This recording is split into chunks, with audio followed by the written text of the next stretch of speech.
বাবা আগুন লাগছে বাসায়, তুই তাড়াতাড়ি চলে আয়। শর্ট সার্কিট থেকে এই অবস্থা হয়েছে, আগুন ধরছে বাবা। আল্লাহ রহম করছে যে সময় মতো ফায়ার সার্ভিসের লোকজন সবাই চলে আসছিল। ওই যে তুই চলে যাবার পরে ওই শ্রীমঙ্গল থেকে চিঠিটা আসছিল, তোকে বলতে একদম ভুলে গেছি বাবা। শোনো আবি, তুমি যদি সত্যি সত্যি আমার জন্য এসে থাকো, তাহলে কাল আমাদের কলেজের পাশে একটা রেস্টুরেন্ট আছে, আমি সেখানে থাকবো, চলে এসো। আরে দোস্ত, কি অবস্থা বাসার? চলো চলো, দেরি হয়ে যাচ্ছে তো। আপনারা বাইরেতে অনেক দেরি করে ফেলছেন, তো যাইতে যাইতে রাত হয়ে যাইব। এই রাস্তাতে যাওয়াটা ঠিক হইব না, আমি অন্য একটা রাস্তাতে নিয়ে যেতে। কেন এত টেনশন করছো? ভাই হইছে, একদম মাইরা ফেলাবো, তা আছে সবাই করে দেই। কিন্তু সব দিয়ে তাড়াতাড়ি আচ্ছা, না ছাড়লে কি করবি? আয়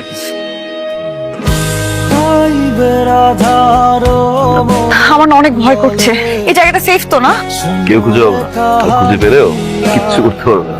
আগলে রাখবো যেভাবে আপনি আমাকে আগলে রাখতেন কেন? কেন এত কেয়ার করতেন? আমি আপনার কে, আর আপনি আমার কে? অনেক তোকে ভালোবাসে হয়নি। ডাকাতে দৌড়ানি খেয়ে কি আপনার মাথার তার তো সব ছিঁড়ে গেছে? কি বলছেন আপনি, বুঝতে পারছেন না?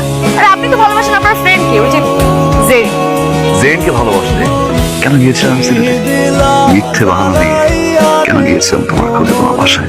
মিথ্যা কথা। আমি সেদিন আপনার সাথে দেখা করার জন্য আপনার হোটেলে গিয়েছিলাম, আপনার জন্য একটা চিঠি লিখে এসেছিলাম। আপনি সেদিন আসেননি, আমি সারাদিন আপনার জন্য সেখানে অপেক্ষা করেছি।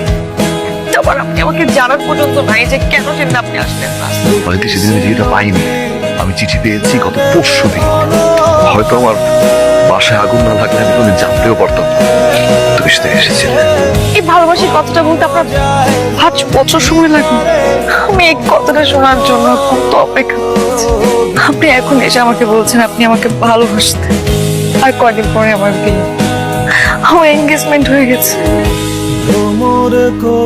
আবির, আমি তোমার কাছ থেকে এটা আশা করিনি।